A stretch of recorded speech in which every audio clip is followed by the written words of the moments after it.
নমস্কাৰ, মই এডভোকেট শৰ্মা পুনৰবাৰ আপোনালোকক মোৰ চেনেললৈ স্বাগতম জনাইছোঁ। আইনী বিষয়ত বিভিন্ন ভিডিঅ' মই মোৰ চেনেলত আপলোড কৰি আহিছোঁ। গতিকে এই সকলোবোৰ ভিডিঅ' পাবলৈ আপোনালোকে মোৰ চেনেলটো ছাবস্ক্ৰাইব কৰক। যেতিয়া আপোনাৰ ওপৰত এখন এজাহাৰ দিয়ে, আটাইতকৈ বেছি আপুনি ভয় কৰে যে এতিয়া আপোনাক পুলিচে এৰেষ্ট কৰিব। এৰেষ্ট কৰাৰ সময়ত কি কি প্ৰচিডিউৰ ফ'ল' কৰিবলগীয়া হয়। ফৌজদাৰী কাৰ্যবিধি আইনৰ ছেকশ্যন 41ত এৰেষ্টৰ বিষয়ে আছে গোটেইখিনি। এৰেষ্টৰ সম্পূৰ্ণ প্ৰক্ৰিয়াটো মহামান্য উচ্চতম ন্যায়ালয়ে DK Basu versus state of West Bengal গোচৰটোত 1997 চনতে উল্লেখ কৰি গৈছে। Arnesh Kumar versus state of Bihar and another এইটো গোচৰত মহামান্য উচ্চতম ন্যায়ালয়ে কিছুমান গাইডলাইন্স দিছে। পুলিচে যেতিয়াই তেতিয়াই যেনে তেনে এৰেষ্ট কৰিব নোৱাৰে, কিছুমান প্ৰচিডিউৰ ফ'ল' কৰিব লাগিব। যিকোনো গোচৰ নন বেইলেবল গোচৰ যদি ৰুজু হয়, তেতিয়াহ'লে পুলিচে প্ৰথমতে যদি ভাবে যে আণ্ডাৰ ছেকশ্যন 41 তেখেতক এৰেষ্ট কৰাৰ প্ৰয়োজন নাই, তেতিয়াহ'লে পুলিচে ন'টিচ কৰিব লাগিব সেই আসামীজনক, সেই অভিযুক্তজনক হাজিৰ হ'বলৈ পুলিচ থানাতে হওক বা এটা সময় দিব। সেই সময়ত য'ত যোনটো স্থানত উল্লেখ কৰে সেই উল্লেখীয় স্থানত হাজিৰ হ'বলৈ পুলিচে ন'টিচ কৰিব লাগিব। সেই মানুহজনে পুলিচৰ ন'টিচখন মানি পেলাই হাজিৰ হ'বই লাগিব।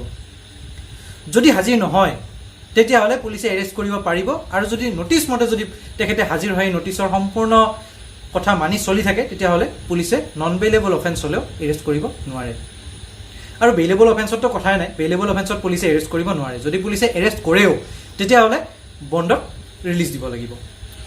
পুলিচে যেতিয়া এৰেষ্ট কৰিব, তেতিয়া পুলিচে কেইটামান বস্তু লিখিবলগীয়া হয়। সেই মানুহজনক কিয় এৰেষ্ট কৰিব লগা হয়। গতিকে সকলো গোচৰতে পুলিচে এৰেষ্ট কৰিব নোৱাৰে। যেতিয়া এৰেষ্ট কৰিব, এৰেষ্ট মেমত পুলিচে লিখিব লাগিব যে পুলিচৰ ছাছপেক্ট হৈছিলে যে সেই মানুহজন যদি এৰেষ্ট নকৰে, তেতিয়াহ'লে সেই মানুহজনে পুনৰ তেনেকুৱা ধৰণৰ অপৰাধ সংঘটিত কৰিব পাৰে।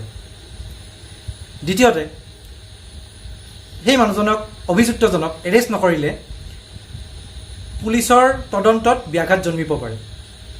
তৃতীয়তে, সেই মানুহজনক এৰেষ্ট নকৰিলে সেই মানুহজনে হয়তো সাক্ষীবাদী নষ্ট কৰিব পাৰে বা নাইকিয়া কৰিব পাৰে। চতুৰ্থতে, সেই মানুহজনক এৰেষ্ট নকৰিলে, সেই অভিযুক্তজনক এৰেষ্ট নকৰিলে তেখেতে হয়তো সেই ঘটনাৰ লগত জড়িত, সেই অপৰাধৰ লগত জড়িত সকলো তথ্য নাইকিয়া কৰাৰ কাৰণে কোনো মানুহক ভেটি দিব পাৰে, প্ৰলোভন দিব পাৰে, ধমকি দিব পাৰে বা ভাবুকিও দিব পাৰে। 5 নম্বৰতে, সেই অভিযুক্তজনক এৰেষ্ট নকৰিলে সেই অভিযুক্তজনক আদালতত হাজিৰ কৰাটো অসম্ভৱ।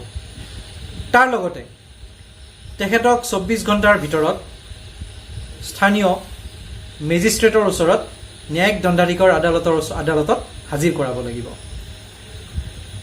যেতিয়া ন্যায়িক দণ্ডাধীশৰ আদালতত হাজিৰ কৰাব, ন্যায়িক দণ্ডাধীশজনেও এইখিনি চাব লাগিব যে পুলিচে মই যি 5টা গ্ৰাউণ্ড ক'লোঁ, সেই 5টা গ্ৰাউণ্ডত ছেটিছফাই হৈ পেলাই সেই মানুহজন এৰেষ্ট কৰিছে নে নন বেইলেবল গোচৰ হোৱাৰ কাৰণে মানুহজনক এৰেষ্ট কৰিছে।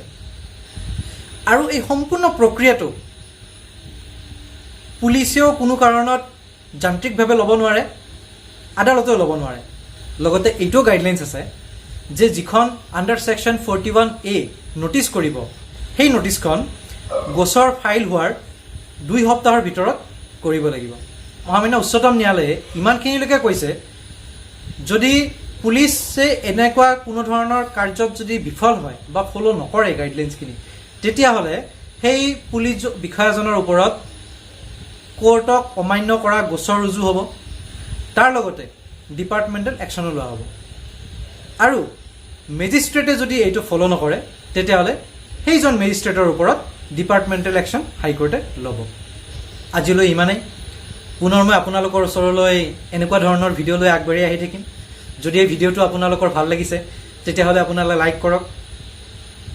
আপোনালোকৰ কিবা জানিব লগা থাকিলে বা মোৰ যদি কিবা ভুল হৈছে সেইটোত আঙুলিয়াই দিব লগা থাকিলে কমেণ্ট কৰক। আৰু এনেকুৱা ধৰণৰ ভিডিঅ' পাই থাকিবলৈ আপোনালোকে মোৰ চেনেলটো ছাবস্ক্ৰাইব কৰক। ধন্যবাদ।